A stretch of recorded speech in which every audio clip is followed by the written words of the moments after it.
십계명을 통해 오늘을 살아가는 나에게 주시는 하나님의 지혜가 무엇인지 함께 묵상해 봅시다. 하나님이 이 모든 말씀으로 말씀하여 이르시되 나는 너를 애굽 땅 종 되었던 집에서 인도하여 낸 내 하나님 여호와니라. 전도서를 마치며 우리는 한 가지 분명한 깨달음에 도달합니다. 그것은 결국 인간은 무엇을 해도 헛되다는 단순한 허무의 고백이 아닌 인간 존재 자체가 본질적으로 빈곤하다는 고발입니다. 아무리 애를 써도 만족하지 못하고 불안하며 결국 죽음 앞에서 모든 것이 사라지는 인간의 덧없음에 나는 왜 살아야 하는가? 무엇을 위해 존재하는가? 어디를 향해 가는가? 라는 질문은 단지 개인적 고뇌가 아니라 온 인류가 공유하는 실존적 질문이었습니다. 그리고 그 질문은 하나님을 경외하고 그의 명령을 지켜라. 이것이 사람의 본분이니라. 라는 전도자의 결론은 하나님이 이스라엘 백성에게 주신 십계명의 도입부와 완전히 맞닿아 있습니다. 나는 너를 애굽 땅 종 되었던 집에서 인도하여 낸 여호와 너의 하나님이라. 십계명은 단순한 도덕룰이나 종교적 규범이 아닌 무너진 삶을 다시 구조하고 존재의 질서를 회복하는 하나님의 질서이자 하나님 중심으로 회복시키는 사건입니다. 십계명의 첫 등장은 출애굽기 20장에서 나옵니다. 출애굽기 1장부터 7장 중반까지 하나님이 이스라엘을 구원하시기 위한 준비 과정을 하시고 18장까지 이스라엘 백성을 구원하시는 역사를 보게 됩니다. 이 구원의 주된 내용이 10가지 재앙, 홍해 사건, 광야 생활입니다. 그리고 나서 하나님께서 십계명을 직접 말씀하십니다. 여기서 두 가지 중요한 사실을 볼 수 있습니다. 첫째, 구약에서 하나님의 말씀은 대언자를 통해 백성들에게 전달했지만 십계명은 하나님이 직접 말씀하셨습니다. 출애굽기의 핵심 구절인 3장 7절, 8절에 7가지의 동사가 나옵니다. 각각의 의미가 있지만 하나님은 자신의 백성들과 함께 움직이고 함께 활동하며 뛰고 함께 아파하고 역사에 직접 참여함을 뜻합니다. 그래서 신음하고 고통받는 자들에게 나는 스스로 있는 자로 하나님을 선포함은 고난의 현장 속에 동참하시는 하나님으로 설명해 볼 수 있습니다. 하나님은 여전히 우리와 함께 하시는데 이런 고유한 속성인 불변성, 변함없으심을 존재론적으로 이해하는 새로운 신학 사상이 17세기, 18세기에 유행을 했습니다.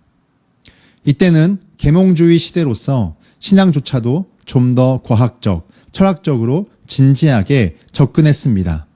그래서 하나님은 자연과 피조물 위에 초월해 계시고 자연은 하나님의 완벽한 섭리로서 조화와 질서를 가지지만 인간의 이성이 모든 것을 감지하고 주관하는 역할을 하기에 하나님은 신존재로서 세상과 인간에게 맡겨놓고 뒷전으로 움직이지 않는 부동의 하나님으로 여기는 이신론 사상은 지금까지도 영향을 끼칩니다. 그러나 이것은 성경이 말하는 하나님이 절대 아닙니다. 성경은 아브라함의 하나님, 이삭의 하나님, 야곱의 하나님으로 표현합니다. 이것은 이들의 인생 속에 하나님이 함께 계시고 직접 개입하신 증거입니다.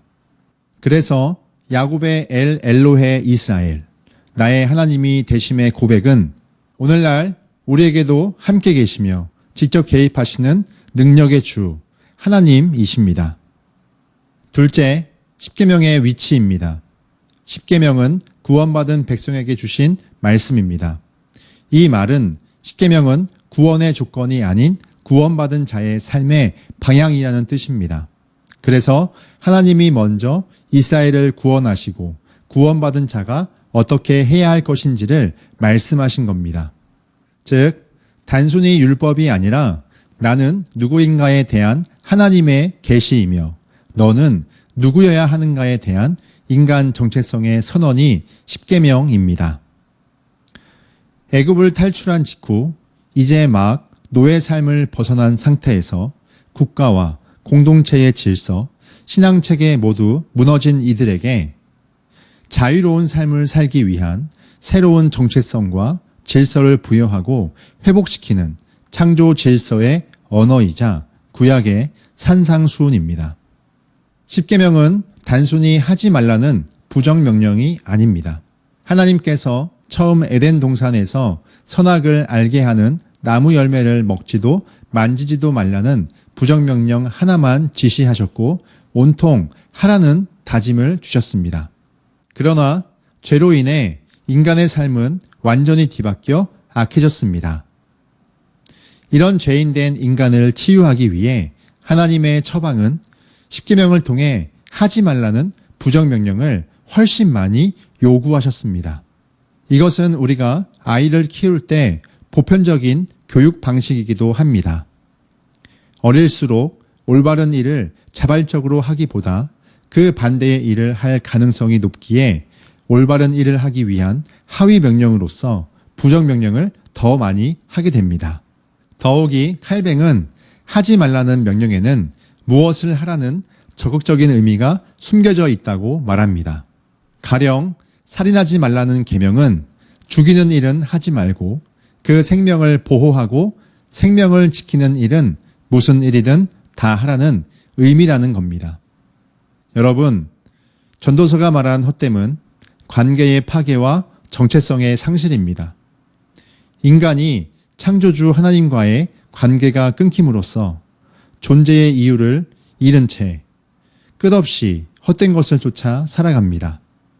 출애굽을 위한 준비 속에 하나님은 모세를 부릅니다. 그런데 모세가 하나님을 만난 장소는 허허벌판 광야, 아무도 살지 않고 들짐승만 가끔 지나다니는 산속 떨기나무 앞이었습니다. 떨기나무는 높이 올라가는 나무가 아니라 넝굴져 있는 크지 않은 나무입니다. 이 나무를 뜻하는 히브리어는 또한 보잘것없다, 하찮다라고도 쓰여집니다. 그 보잘것없는 것에 하나님의 꺼지지 않는 불이 임했습니다. 그리고 그 앞에 선 모세의 상황은 그야말로 보잘것없는 사람, 별 볼 일 없는 도망자 신세의 목자인데 하나님이 자신을 드러내셨습니다.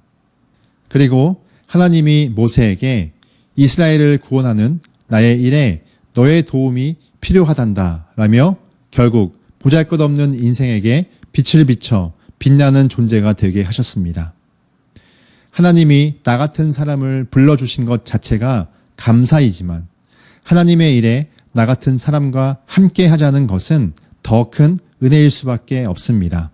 그래서 십계명은 그 은혜에 응답하는 삶, 하나님의 복된 삶을 향한 구약의 상상수훈이 됩니다. 이 십계명을 한번 외우면서 가슴에 새겨보면 어떨까요? 해 아래 헛된 인생의 본분은 하나님을 경외하고 명령을 지킴으로써 전도서는 마치게 됩니다. 우리는 명령에 대한 인식이 부정적입니다만 성경은 명령을 지키는 삶을 통해 하나님과의 관계를 드러내며 두려움이 아닌 즐거움의 터전이라고 말합니다. 그리고 명령을 즐거이 지키는 것을 하나님을 경외하기와 동일하게 여깁니다.